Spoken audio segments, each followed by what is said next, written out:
We began this change-making quest, this course, with a question. What is sustainability? What lies on the path towards sustainability? What is a distraction? What takes us in the opposite direction? I'm using the word discernment to describe the process of figuring that out. Discernment isn't a term you hear very often.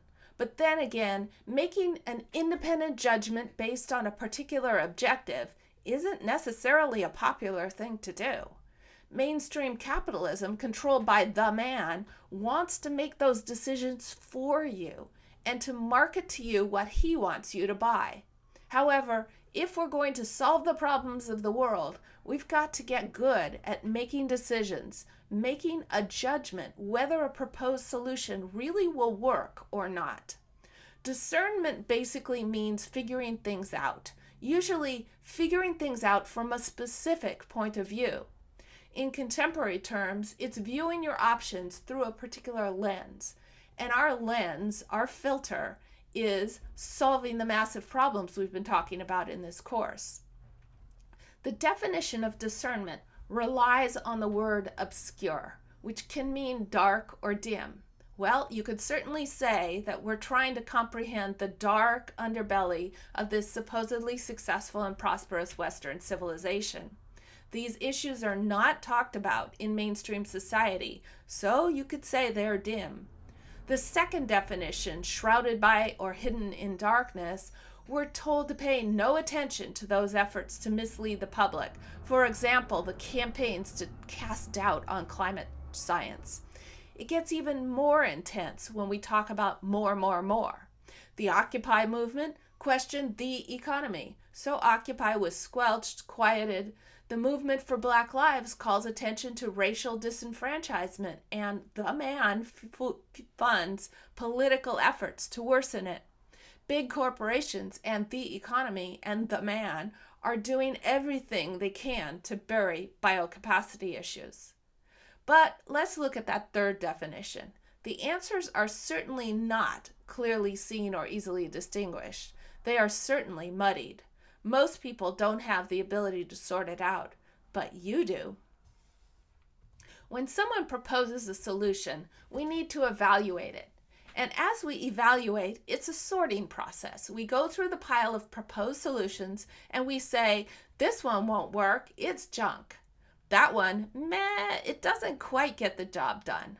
But this one over here, yay, it's a true solution. As we're sorting, we're tossing the junk ideas into the landfill. These yucky ideas are going on a linear journey. Do not pass go, do not collect $200, straight to the landfill. Some ideas will be meh. They're close, but not fully developed. These ideas we could toss into a figurative compost bucket to digest further, perhaps break down and reform into something useful. Perhaps at some future point they will have evolved into something worthwhile. But ultimately, we're hunting for true solutions, those solutions which pass all the tests. These are the ones which we want to celebrate. We want to tell all our friends. These are the ones we want to focus on to bring alive. So how do you make the call whether something is a good solution or a poor solution? Well, let's think of it like when you're cooking pasta in your kitchen. The pasta and the water are all mixed up together, bubbling along on the stove. When the pasta is done, you dump it into a strainer. The strainer saves the good stuff, the pasta, and the water flows through the sieve. We need a sorting mechanism like that. But our sorting mechanism actually has two layers. So we're going to use both a sieve and a colander. And say for our little example, you were cooking pasta and your roommate came along and dumped quinoa into the same boiling water. More efficient, right? Not really, because now somehow you have to sort it all out. What are you after? Ultimately, you'd like a bowl of pasta. Ultimately, we'd like a bowl of true solutions. So we take all the proposed solutions. This mixed up pile of so-called solutions includes some true solutions, but it also includes half-baked solutions which need more work. It includes business as usual disguised as greenish. This is like our pasta, quinoa, and water all mixed up. We take all these proposed solutions and we dump them through our sieve. Our question: do these proposed solutions address the problems of the great unraveling? What happens when we dump our mixture into the sieve? What do we capture? Well, we capture the quinoa and the pasta. So we've captured our true solutions, but we've also captured temporary solutions, band-aid ideas, and greenish ideas. But at least this sieve, our first question, means business as usual garbage flows away. We've removed more ideas. We've removed greenwashing. We've removed things that we know are no way going to take us towards sustainability. But we'd like a little greater clarity. We need to sort out that stuff caught in our sieve. So let's take our crazy mixed up pasta and quinoa over to the colander. When we dump the contents of our sieve into the colander, we're putting it through a different question. Does it address our system of ethics? Does it address Holmgren's ethics, earth care, people care, and fair shares? You may have additional ethical systems you apply, such as indigenous wisdom. Now, what rinses through the colander? The quinoa. These are the ideas that need further cooking, further work. They might be temporary, short-term solutions. They might be greenish ideas. What do we capture in our colander? Our pasta, our true solutions. A few temporary solutions might stick around, but for the most part, we've isolated our true solutions. These true solutions have been through both filters. They address the problems of the great unraveling, and they address the Holmgren system of ethics. These are the kind of ideas we want to get up and running as soon as we can. We want to bring these to life. Now, what I've found is that there's a certain type of solutions that make it all the way through both filters. These are going to be ideas which address climate, address biocapacity, economic dysfunction, and disenfranchisement at the same time. They help heal them all. They're probably power down solutions, probably localized solutions, and they don't look very much like the commodify everything, buy everything, sparkly, glossy, shiny lives many of us live today. Some people may say this pool is quite limited. I would counter that by saying this pool is remarkably cohesive. The solutions are all interrelated. Now, it doesn't matter where the solutions come from.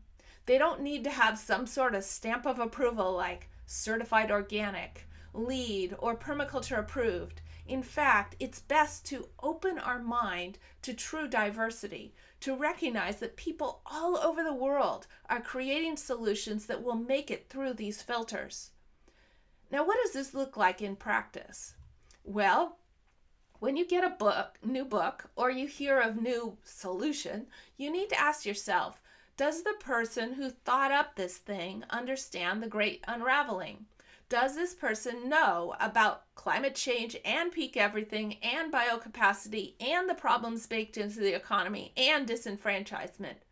Were they holding the big umbrella problems in mind as they dreamed up their proposed solution? If the author doesn't make it clear that they understand this set of problems, or worse yet, you can see that they've overlooked one of the big umbrella problems, ditch the book. It likely won't be very good. A book about so-called green business that ignores the problems of infinite growth and economic disenfranchisement, useless. A book about so-called climate solutions that ignores biocapacity, very limited in its usefulness. But say it passes test number 1. Now we take our book or our proposed solution to the second question. We take a look at what the author came up with. Does the proposal truly help? Does this proposal that this author designed really support and further the great turning? Does it move us further down the road towards sustainability, or does it leave us treading water pretty much as we are? Does it help restore balance between earth care, future care, and concerns of people here today? Does it value earth care, the preservation, restoration, and regeneration and integration of natural ecosystems? Does the proposed solution restore the concept of fair shares? As it takes care of people, does it take care of all people? undoing disenfranchisement, restoring balance within the populace. If you got a yes to many of these, you're on the right track. If you get a yes to all of these, you've likely found a true solution.